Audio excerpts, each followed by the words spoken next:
A Connecticut Yankee in King Arthur's Court by Mark Twain, Chapter 30, The Tragedy of the Manor-House.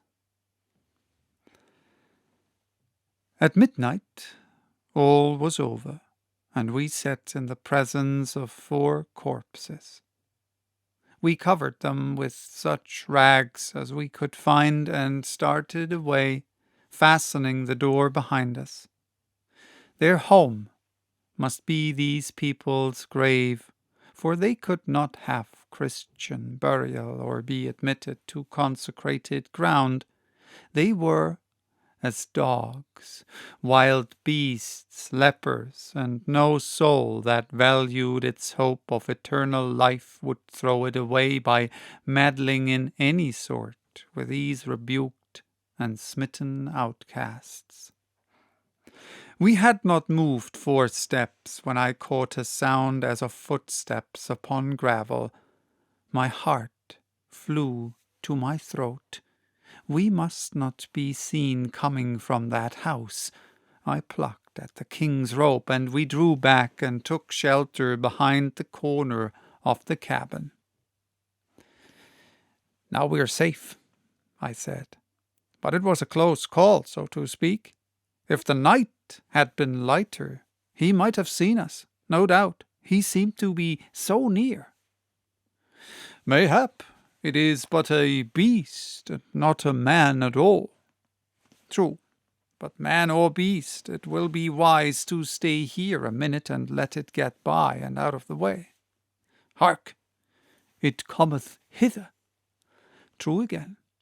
The step was coming towards us, straight toward the hut. It must be a beast, then, and we might as well have saved our trepidation. I was going to step out, but the king laid his hand upon my arm. There was a moment of silence, then we heard a soft knock on the cabin door. It made me shiver. Presently the knock was repeated, and then we heard these words in a guarded voice: "Mother, father, open! We have got free, and we bring news to pale your cheeks, but glad your hearts, and we may not tarry, but must fly. But they answer not. Mother, father!" I drew the king toward the other end of the hut and whispered, "Come, now we can get to the road." The king hesitated. He was going to demur, but just then we heard the door give way and knew that those desolate men were in the presence of their dead. "Come, my liege. In a moment they will strike a light, and then will follow that which it would break your heart to hear." He did not hesitate this time. The moment we were in the road I ran, and after a moment he threw dignity aside and followed. I did not want to think of what was happening in the hut. I couldn't bear it. I wanted to drive it out of my mind, so I struck into the first subject that lay under that one in my mind. "I have had the disease those people died of, and so have nothing to fear. But if you have not had it also—" He broke in upon me to say he was in trouble, and it was his conscience that was troubling him. "These young men have got free, they say, but how? It is not likely that their Lord hath set them free. Oh, no, I make no doubt they escaped. That is my trouble. I have a fear that it is so, and your suspicion doth confirm it. You having the same fear." "I should not call it by that name, though I do suspect that they escaped, but if they did, I am not sorry, certainly." "I am not sorry, I think, but what is it? What is there for one to be troubled about? If they did escape, then we are bound in duty to lay hands upon them and deliver them again to their lord, for it is not seemly that one of his quality should suffer a so insolent and high-handed outrage from persons of their base degree. There it was again. He could see only one side of it. He was born so, educated so, his veins were full of ancestral blood that was rotten with this sort of unconscious brutality brought down by inheritance from a long procession of hearts that had each done its share towards poisoning the stream.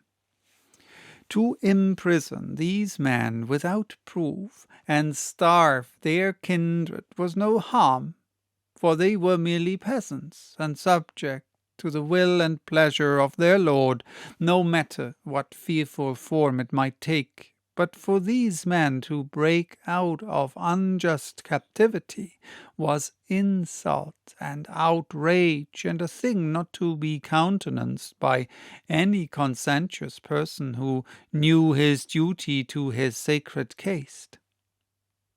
I worked more than half an hour before I got him to change the subject, and even then an outside matter did it for me.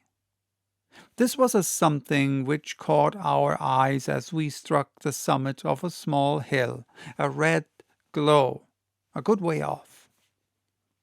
"That's a fire," said I. Fires interested me considerably, because I was getting a good deal of an insurance business started and was also training some horses and building some steam fire engines with an eye to a paid fire department by and by. The priests opposed both my fire and life insurance on the ground that it was an insolent attempt to hinder the decrees of God, and if you pointed out that they did not hinder the decrees in the least, but only modified the hard consequences of them, if you took out policies and had luck, they retorted that that was gambling against the decrees of God, and was just as bad. So they managed to damage those industries more or less, but I got even on my accident business. As a rule, a knight is a lummox, and sometimes even a labrick, and hence open to pretty poor arguments when they come glibly from a superstition-monger, but even he could see the practical side of a thing once in a while, and so of late you couldn't clean up a tournament and pile the result without finding one of my accident tickets in every helmet. We stood there a while, in the thick darkness and stillness, looking toward the red blur in the distance and trying to make out the meaning of a faraway murmur that rose and fell fitfully on the night. Sometimes it swelled up and for a moment seemed less remote, but when we were hopefully expecting it to betray its course and nature, it dulled and sank again, carrying its mystery with it. We started down the hill in its direction, and the winding road plunged us at once into almost solid darkness that was packed and crammed in between two tall forest walls.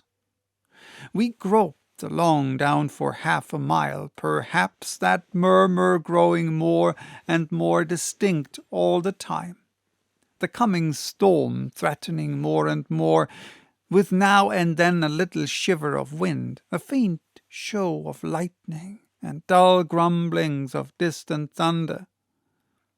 I was in the lead. I ran against something, a soft, heavy something which gave slightly to the impulse of my weight. At the same moment the lightning glared out, and within a foot of my face was the writhing face of a man who was hanging from the limb of a tree. That is, it seemed to be writhing, but it was not. It was a gruesome sight. Straightway there was an eye-splitting explosion of thunder, and the bottom of heaven fell out. The rain poured down in a deluge. No matter, we must try to cut this man down on the chance that there might be life in him yet, mustn't we? The lightning came quick and sharp now, and the place was alternately noonday and midnight. One moment the man would be hanging before me in an intense light, and the next he was blotted out against in the darkness. I told the king we must cut him down. The king at once objected. If he hanged himself, he was willing to lose his property to his lord, so let him be. If others hanged him, belike they had the right.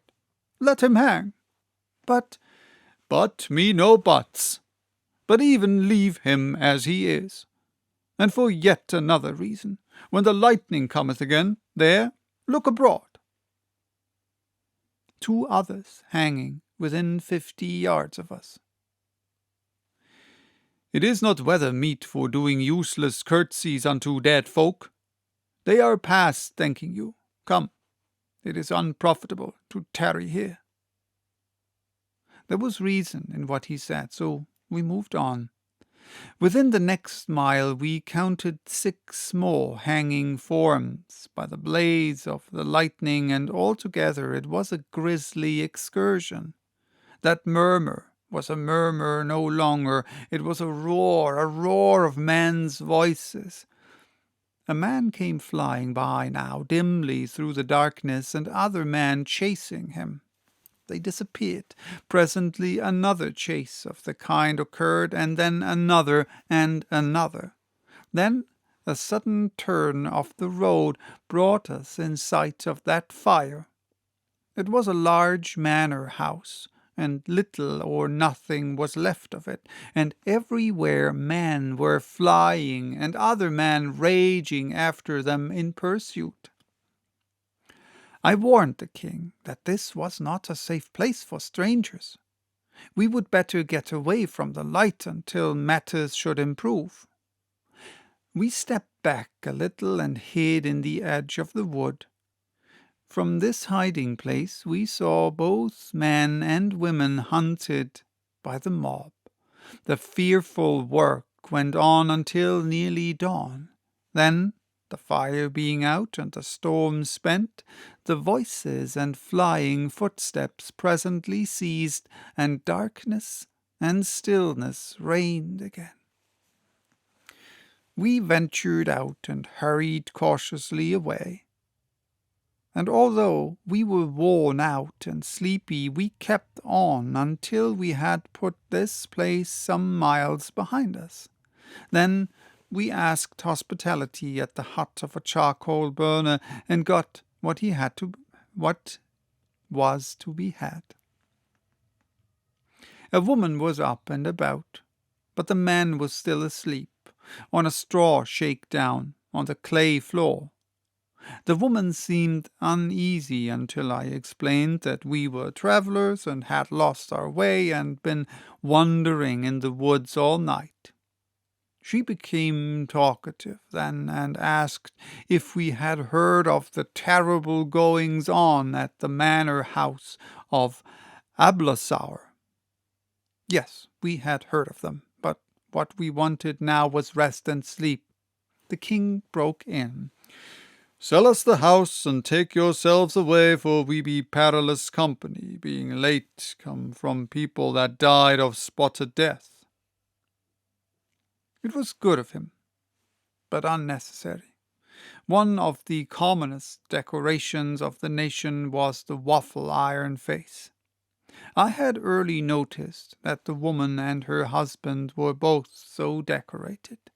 She made us entirely welcome and had no fears, and plainly she was immensely impressed by the king's proposition, for of course it was a good deal of an event in her life to run across a person of the king's humble appearance who was ready to buy a man's house for the sake of a night's lodging. It gave her a large respect for us, and she strained the lean possibilities of her hovel to the utmost to make us comfortable. We slept till far into the afternoon, and then got up hungry enough to make cotter fare quite palatable to the king, the more particularly as it was scant in quantity, and also in variety. It consisted solely of onions, salt, and the national black bread made out of horse feet. The woman told us about the affair of the evening before. At 10 or 11 at night, when everybody was in bed, the Manor-House burst into flames. The countryside swarmed to the rescue, and the family were saved with one exception, the master. He did not appear. Everybody was frantic over his loss, and 2 brave yeomen sacrificed their lives in ransacking the burning house seeking that valuable personage. But after a while he was found, what was left of him, which was his corpse. It was in a copse 300 yards away, bound, gagged, stabbed in a dozen places. Who had done this? Suspicion fell upon a humble family in the neighborhood who had been lately treated with peculiar harshness by the Baron, and from these people the suspicion easily extended itself to their relatives and familiars. A suspicion was enough. My lord's liveried retainers proclaimed an instant crusade against these people, and were promptly joined by the community in general. The woman's husband had been active with the mob and had not returned home until nearly dawn. He was gone now to find out what the general result had been. While we were still talking, he came back from his quest. His report was revolting enough. 18 persons hanged or butchered, and 2 yeomen and 13 prisoners lost in the fire. And how many prisoners were there altogether in the vaults? 13. Then every one of them was lost? Yes, all. But the people arrived in time to save the family. How is it they could save none of the prisoners? The man looked puzzled and said, "Would one unlock the vaults at such a time? Marry, some would have escaped." "Then you mean that nobody did unlock them?" "None went near them, either to unlock nor lock. It standeth to reason that the bolts were fast, wherefore it was only needful to establish a watch, so that if any broke the bonds he might not escape, but be taken. None were taken." "Nathless, 3 did escape," said the king, "and ye will do well to publish it and set justice upon their track, for these murthered the baron and fired the house."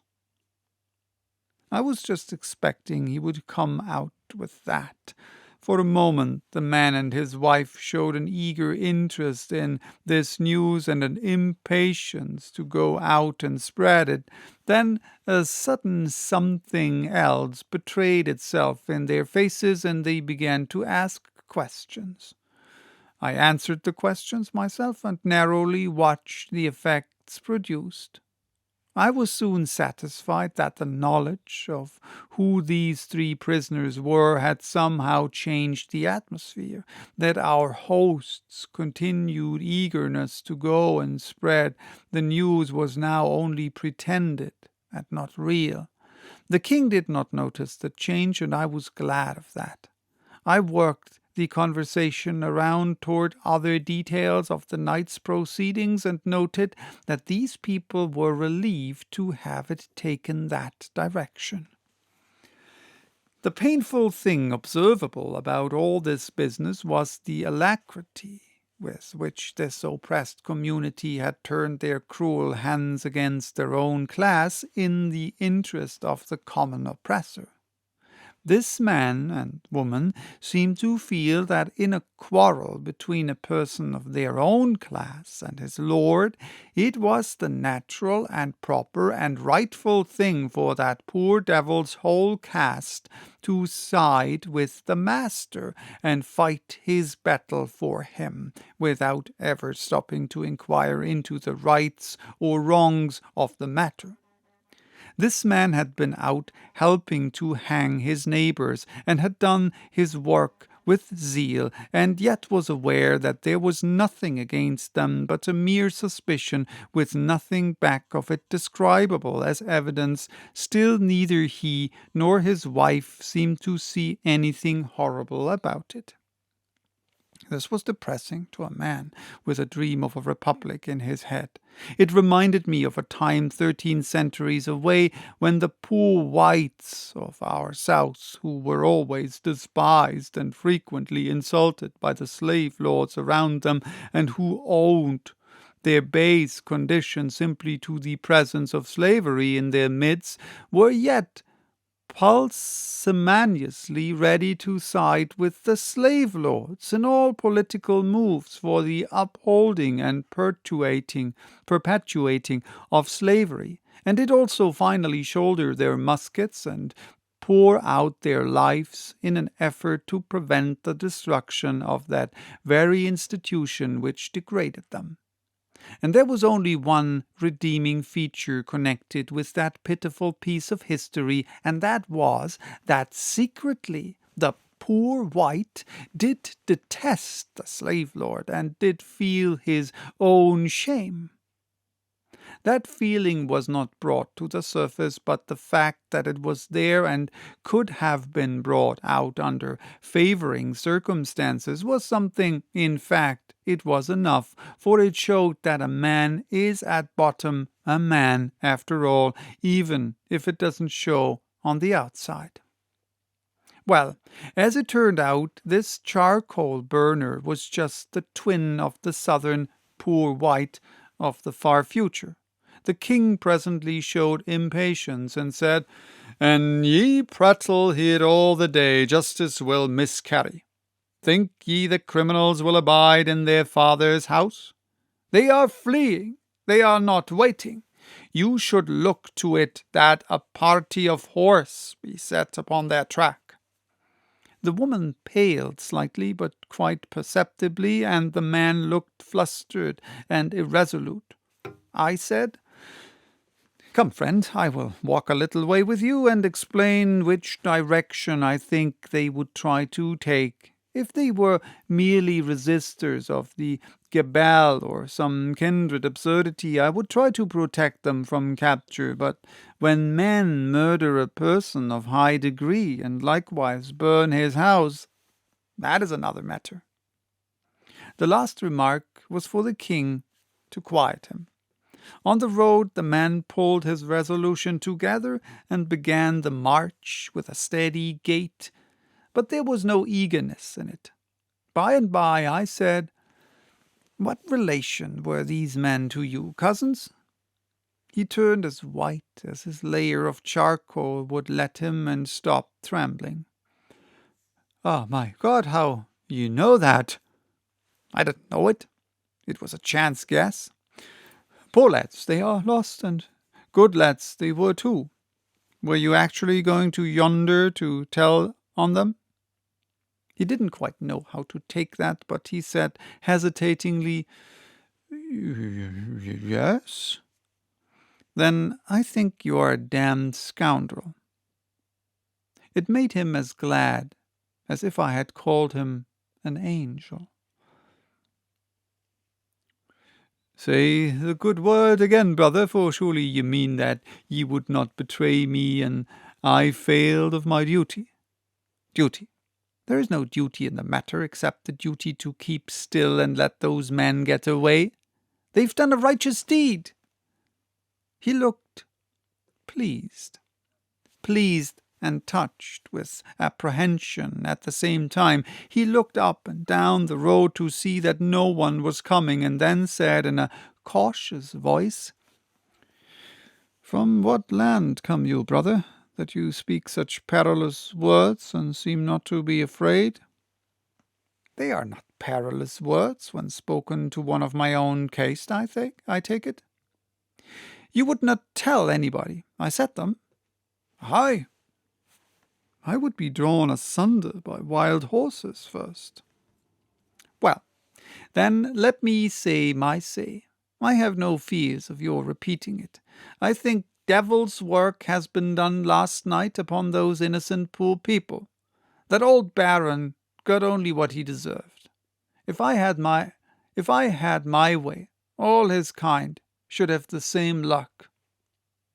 Fear and depression vanished from the man's manner, and gratefulness and a brave animation took their place.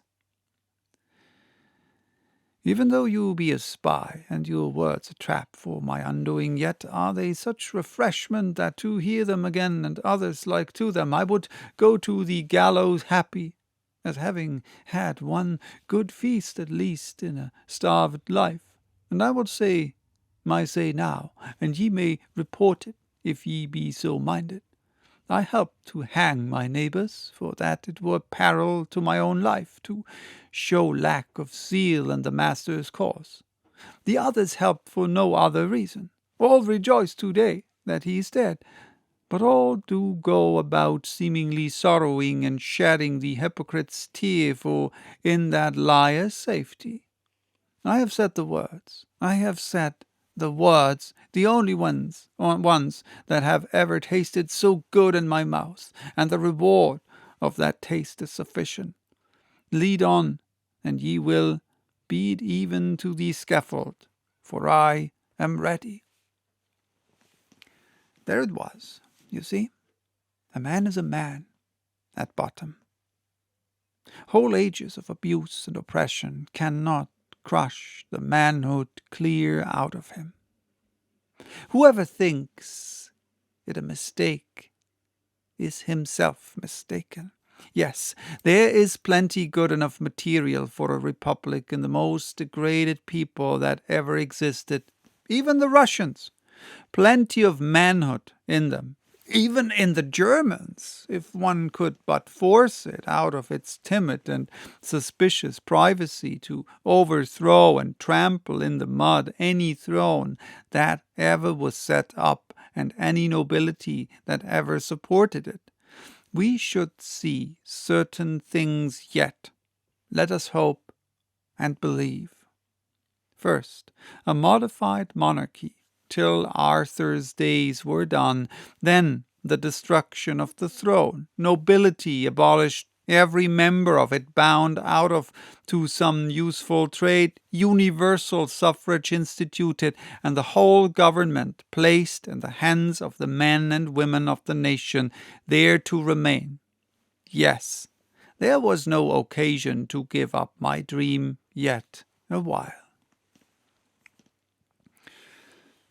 So that was chapter 30. Bye-bye till next time with chapter 31 titled Marco.